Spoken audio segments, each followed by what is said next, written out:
नमस्कार। Prince civil services के बेहद खास कार्यक्रम करंट न्यूज एनालिसिस में आपका बहुत स्वागत है। करंट न्यूज एनालिसिस के इस खास कार्यक्रम में हम पिछले एक हफ्तों के उस खबर पर नजर डालेंगे जो परीक्षा के लिहाज से बेहद महत्वपूर्ण है।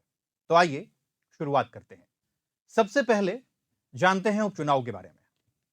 उपचुनाव ये चर्चा में क्यों रहा है? हाल ही में चुनाव आयोग ने पश्चिम बंगाल और उड़ीसा दो राज्यों में उपचुनाव आयोजित कराए। उपचुनाव यानी बाई इलेक्शन। अब सवाल यह उठता है कि उपचुनाव क्या है? उपचुनाव एक ऐसा चुनाव है जिसका उपयोग किसी रिक्त सीट को भरने के लिए किया जाता है जो किसी मौजूदा उम्मीदवार के इस्तीफे या मृत्यु के कारण खाली हो गया हो। इस परिस्थिति में बाई इलेक्शन कराया जाता है। अब अगर इसके बैकग्राउंड में जाएं कि उपचुनाव की शुरुआत कैसे हुई, तो इसकी जड़ें ब्रिटिश संसद की 16वीं शताब्दी में है, जहां उस सदन के एक सदस्य की मृत्यु के कारण हाउस ऑफ कॉमन्स, जो ब्रिटेन का निचला सदन कहलाता है, ब्रिटिश संसद का निचला सदन, इसकी सीट खाली हो गई थी। हाउस ऑफ कॉमन्स जैसे भारत की जो संसद है, यहां दो सदन है, लोकसभा और राज्यसभा। लोकसभा को लोअर हाउस या निचला सदन कहा जाता है और राज्यसभा को उच्च सदन या अपर हाउस कहा जाता है। तो ब्रिटेन में जो ब्रिटिश संसद है, उसके निचले सदन को हाउस ऑफ कॉमन्स कहते हैं और ऊपरी सदन को हाउस ऑफ लॉर्ड्स कहा जाता है। अब बात यह उठती है कि इसकी शुरुआत हुई ब्रिटिश संसद से, और एक अंग्रेज वकील जो थे, जिनका नाम थॉमस क्रॉमवेल है, उन्होंने इस नए चुनाव पद्धति की नींव रखी थी।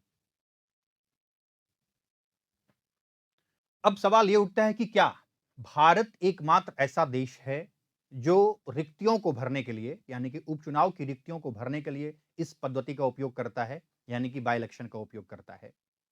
तो नहीं, ऐसे अन्य देश भी हैं जो बाई इलेक्शन की पद्धति का उपयोग करते हैं। अगर परीक्षा में इस तरह का सवाल आए कि क्या सिर्फ भारत ही एकमात्र ऐसा देश है जो उपचुनाव जैसी पद्धति का उपयोग करता है, तो नहीं, ऐसा नहीं है। इसके अलावे यूनाइटेड किंगडम, कनाडा, ऑस्ट्रेलिया और पाकिस्तान जैसे देश भी उपचुनाव की पद्धति का उपयोग करते हैं। अब हम इससे जुड़ी अन्य जानकारी पर आ जाते हैं। अब चुनाव से संबंधित बात हो रही है तो भारत निर्वाचन आयोग के बिना यह बात पूरी होगी नहीं। तो भारत निर्वाचन आयोग के बारे में बात करते हैं, यानी कि election commission of India. Election commission of India जो है, भारत का चुनाव आयोग, एक संवैधानिक और स्वतंत्र निकाय है। संवैधानिक निकाय है यानी कि साफ तौर पर स्पष्ट है कि यह संविधान में इसका प्रावधान है। अब संविधान के अनुच्छेद 324 में इसका प्रावधान किया गया है, इसलिए संवैधानिक प्रावधान है, संवैधानिक निकाय है। इसका काम है संसद, राज्य विधानसभाओं, राष्ट्रपति और उपराष्ट्रपति के चुनाव के अधीक्षण, निर्देशन और नियंत्रण की शक्ति चुनाव आयोग में निहित होगी। और भारतीय निर्वाचन आयोग की स्थापना जो है 1950 में हुई थी। लेकिन राज्य निर्वाचन आयोग जो है, उसकी भूमिका भारत निर्वाचन आयोग की भूमिका से अलग है। वो भी एक संवैधानिक निकाय ही है और भारत के संविधान के अनुच्छेद 243 के में राज्य निर्वाचन आयोग का प्रावधान है। राज्य में पंचायत चुनाव और म्युनिसिपैलिटीज के इलेक्शन की जिम्मेदारी जो है वो राज्य निर्वाचन आयोग के पास है। नेक्स्ट टॉपिक है वन संरक्षण अधिनियम, फॉरेस्ट कंजर्वेशन एक्ट 1980। यह भी चर्चा में रहा है और परीक्षा के लिहाज से एक बेहद महत्वपूर्ण टॉपिक है।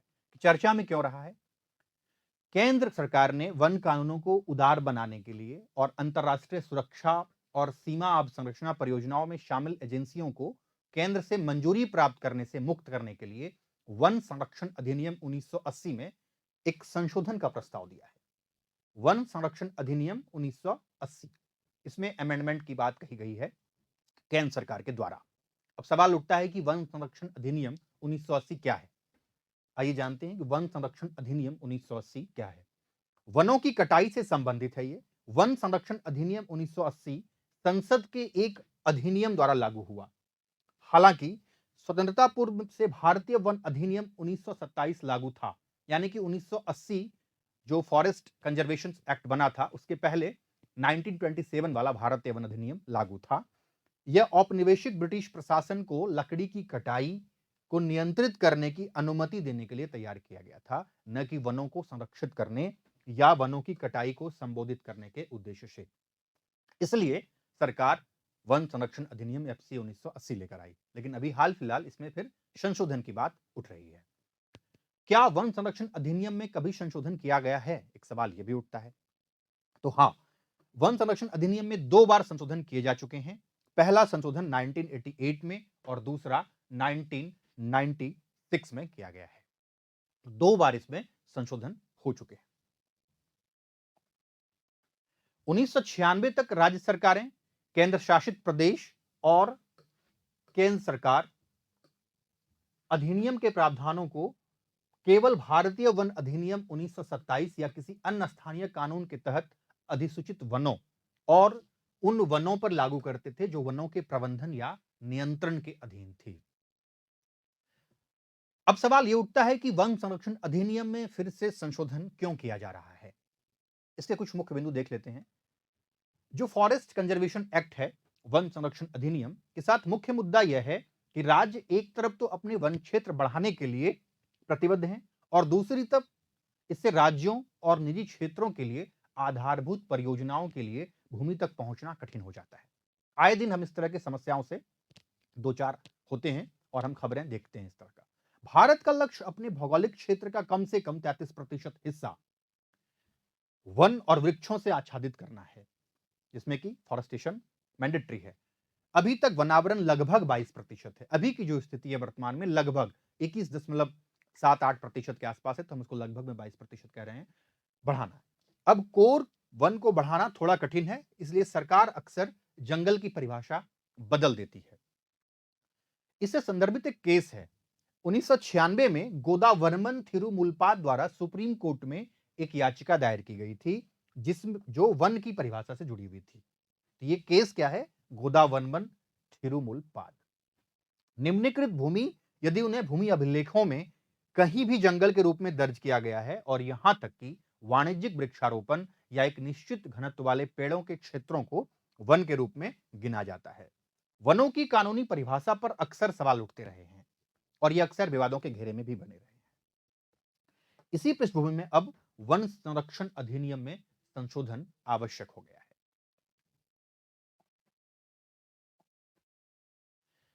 सवाल है कि नवीनतम संशोधन जो सरकार प्रस्तावित की हुई है वो किस संदर्भ में है। मार्च 2021 में केंद्र सरकार ने एक मसौदा पेश किया जिसमें एफसीए को यानी कि फॉरेस्ट कंजर्वेशन एक्ट को अपडेट करने की बात कही गई थी। अक्टूबर 2021 में पर्यावरण मंत्रालय ने एक परामर्शी पत्र जारी किया जो प्रस्तावित परिवर्तनों को बताता है।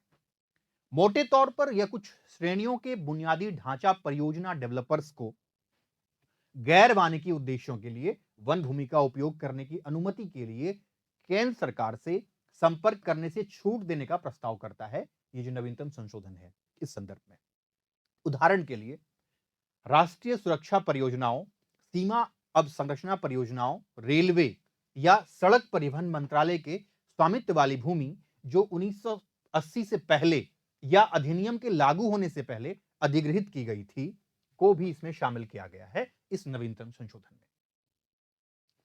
वनीकरण परियोजनाओं के लिए भूमि के कुछ हिस्सों का उपयोग किए जाने के कई उदाहरण थे। ऐसी भूमि के मालिकों को गैर वानिकी उपयोगों के लिए केंद्र से अनुमति लेने की आवश्यकता थी और यहां तक कि अनिवार्य प्रतिपूरक उपकर का भुगतान करने के साथ साथ वैकल्पिक भूमि की व्यवस्था करने की आवश्यकता थी। भारत अपनी जलवायु परिवर्तन कार्य योजना जो भारत का क्लाइमेट चेंज जो वर्क प्लानिंग है उसमें उस हिस्से के रूप में 2030 तक 2.5 से लेकर 3 बिलियन टन CO2 के यानी कि कार्बन डाइऑक्साइड के उत्सर्जन को कम करने के लिए कार्बन सिंक बनाने के लिए प्रतिबद्ध है। यह लक्ष्य निजी भूमि पर पेड़ लगाने के माध्यम से प्राप्त किया जा सकता है और वर्तमान कानून इसमें एक बाधा उत्पन्न करते हैं। इसलिए इस संशोधन के माध्यम से निजी भूमि मालिकों को अधिक से अधिक पेड़ लगाने के लिए प्रोत्साहित किया जा रहा है। तो यह नवीनतम संशोधन इस मुख्य बिंदुओं पर केंद्रित है। इससे जुड़ी अन्य जानकारी, वन से संबंधित अन्य जानकारी जो परीक्षा के लिहाज से बेहद महत्वपूर्ण है, वो है कि वनों के प्रकार, वनों के कितने प्रकार हैं। रिजर्व के आधार पर वनों को आप एक पिक्चर भी देख रहे होंगे, reserve forest and protected forest. Reserve forest को इधर लिखा गया है और प्रोटेक्टेड फॉरेस्ट को इधर दिया गया है और इस मैप में बताया गया है। तो रिजर्व फॉरेस्ट यानी कि आरक्षित वन जो हैं, ये वन सरकार की प्रत्यक्ष निगरानी में रहते हैं और लकड़ियों के संग्रह या मवेशियों को चराने की बात है तो किसी भी सार्वजनिक प्रवेश की अनुमति इसमें नहीं होती है। कुल वन क्षेत्र का लगभग 53% भाग जो है इस श्रेणी में आता है आरक्षित वन यानी कि रिजर्व फॉरेस्ट की श्रेणी में आता है। दूसरा कैटेगरी है संरक्षित वन यानी कि प्रोटेक्टेड फॉरेस्ट।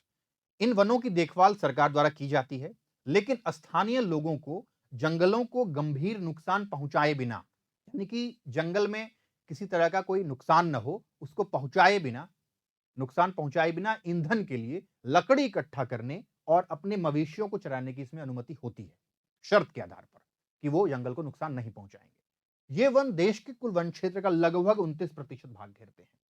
संरक्षित वन जो हैं 29% भाग घेरते हैं।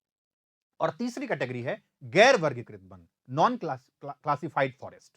गैर वर्गीकृत वन वे हैं जिनमें पेड़ों को काटने और मवेशियों के चराने पर कोई प्रतिबंध नहीं है। देश के लगभग 18% भाग इस श्रेणी में आते हैं।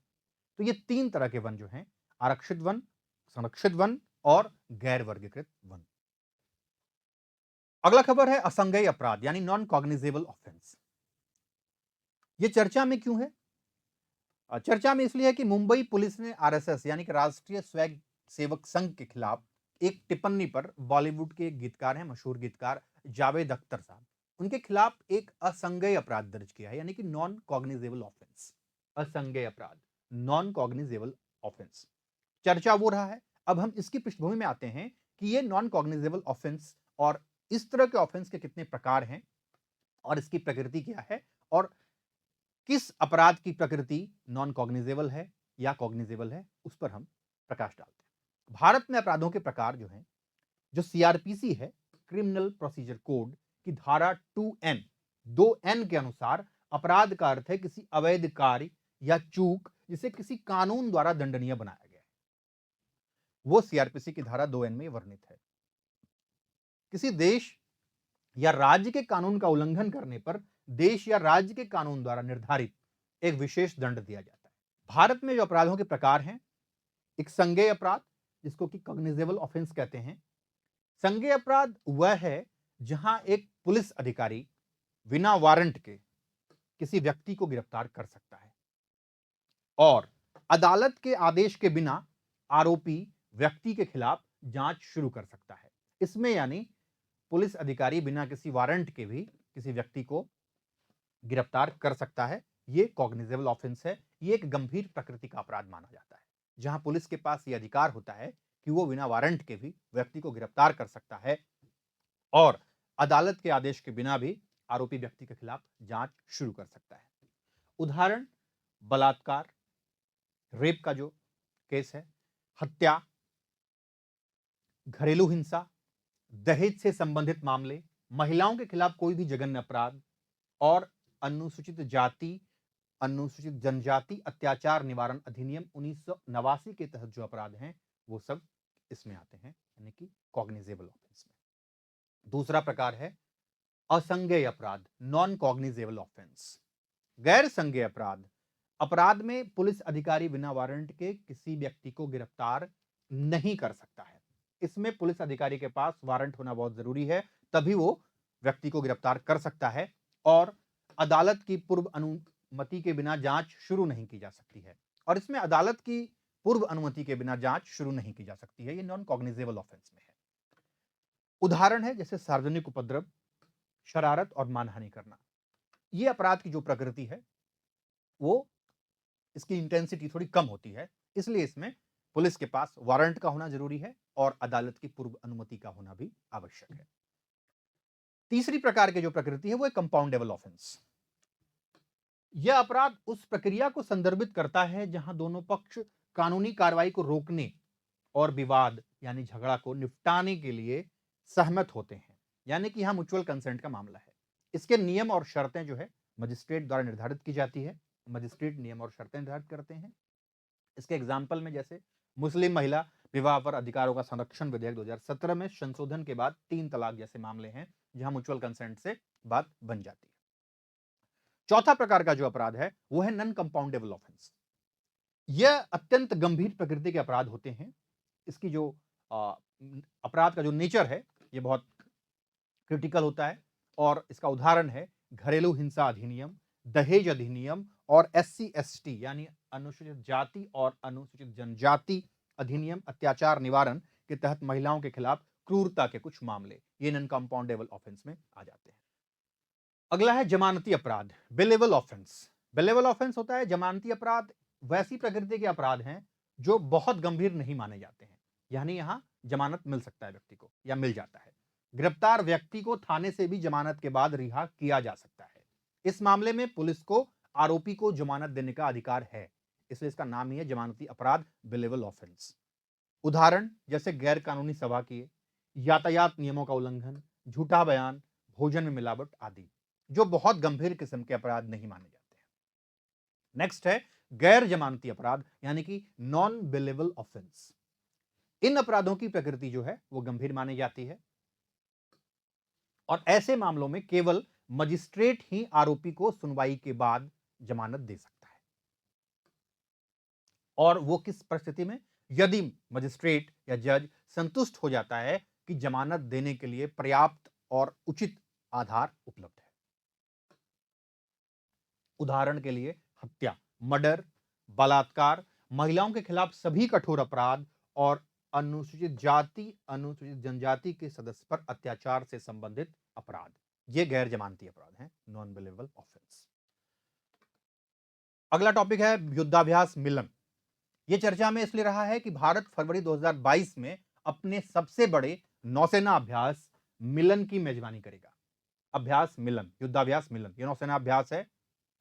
अब इसके मुख्य बिंदु ये हैं कि यह एक नौसेना अभ्यास है जो हिंद महासागर क्षेत्र IOR यानी कि इंडियन ओशियन रीजन में भाग लेने वाले देशों को, नौसेनाओं को एक साथ लाता है।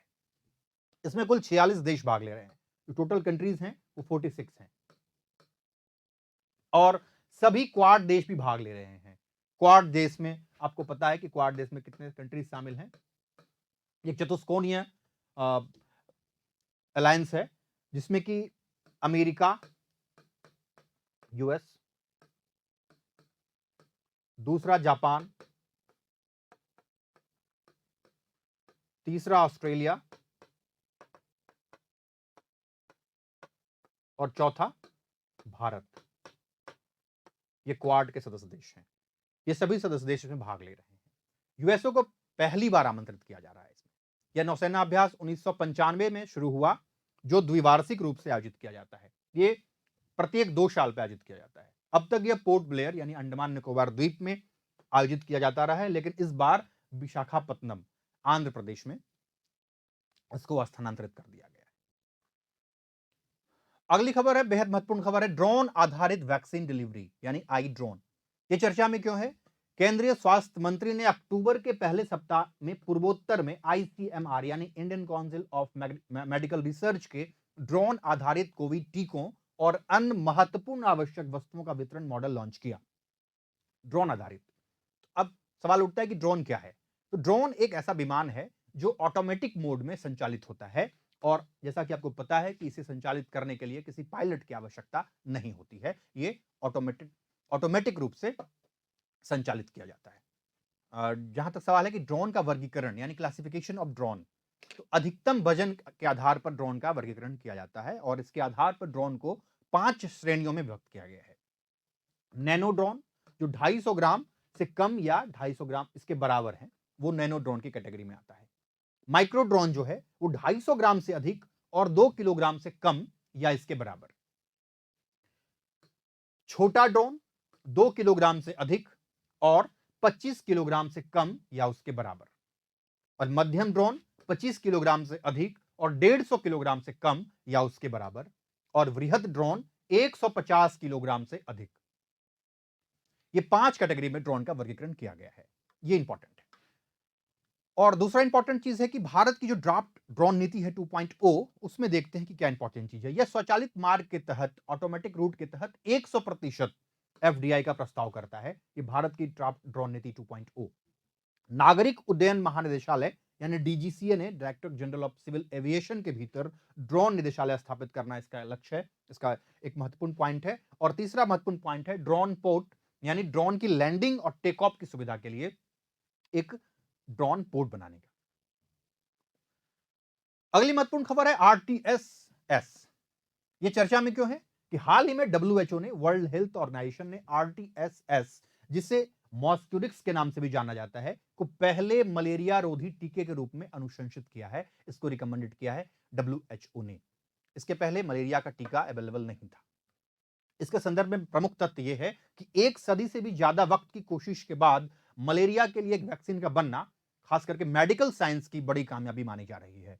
वैक्सीन का नाम आरटीएसएस है और यह 6 साल पहले प्रभावी पाई गई थी।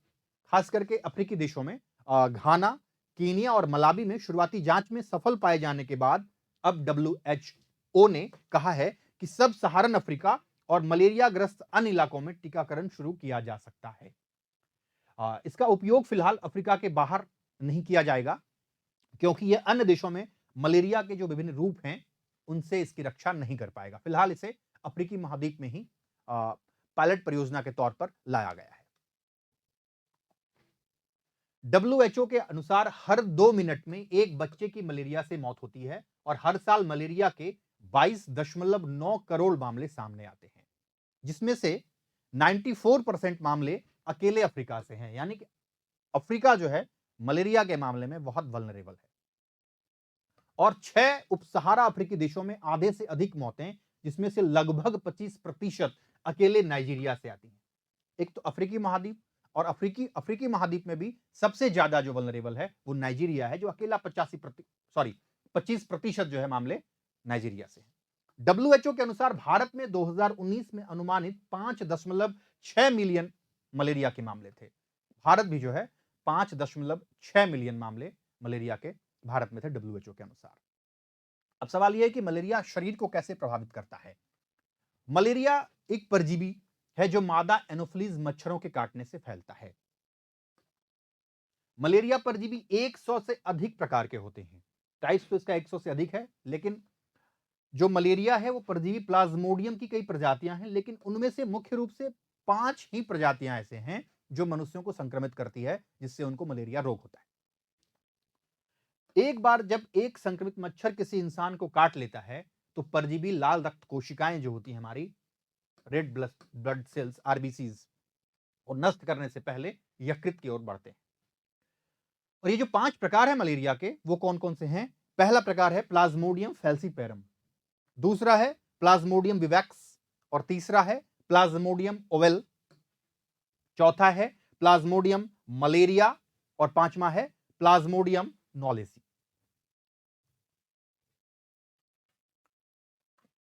एक महत्वपूर्ण खबर और है कि जिम कॉर्बेट नेशनल पार्क ये चर्चा में क्यों रहा है? क्योंकि हाल ही में केंद्रीय वन और पर्यावरण राज्य मंत्री अश्विनी चौबे ने जिम कॉर्बेट राष्ट्रीय उद्यान के नाम को बदलने का प्रस्ताव रखा है, और जिम कॉर्बेट नेशनल पार्क के नाम को बदलकर रामगंगा राष्ट्रीय उद्यान करने का प्रस्ताव उन्होंने रखा है। रामगंगा राष्ट्रीय उद्यान। Jim Corbett national park Bharat का सबसे पुराना नेशनल पार्क है। राष्ट्रीय उद्यान क्या है? सवाल यह उठता है कि राष्ट्रीय उद्यान क्या है, नेशनल पार्क। तो कोई भी प्राकृतिक आवास जिसे किसी राज्य या केंद्र शासित प्रदेश की सरकार द्वारा प्राकृतिक पर्यावरण के संरक्षण के लिए रखा जाता है, वो राष्ट्रीय उद्यान कहलाता है, नेशनल पार्क कहलाता है। राष्ट्रीय उद्यान और वन्यजीव अभ्यारण्य, वाइल्ड लाइफ सेंचुरी और नेशनल पार्क में क्या डिफरेंस है, क्या अंतर है? वन्यजीव अभ्यारण्य में मानव गतिविधियों की अनुमति दी जाती है, यानी मानव यहां एक्टिविटीज कर सकते हैं, जबकि राष्ट्रीय पार्क में यह पूरी तरह से प्रतिबंधित रहती है, यानी कि यहां मानव गतिविधियों पर पूर्णतः प्रतिबंध आरोपित होता है। वन्यजीव अभ्यारण्य में शिकार अनुमति के बिना निषिद्ध है, यानी कि बिना अनुमति के आप शिकार नहीं कर सकते हैं वन्यजीव अभ्यारण्य में। हालांकि चराई और मवेशियों की आवाजाही, यानी कि मवेशियों को चराने और उनकी आवाजाही की अनुमति होती है, जबकि राष्ट्रीय उद्यान में शिकार और चराई पूरी तरह से निषिद्ध है।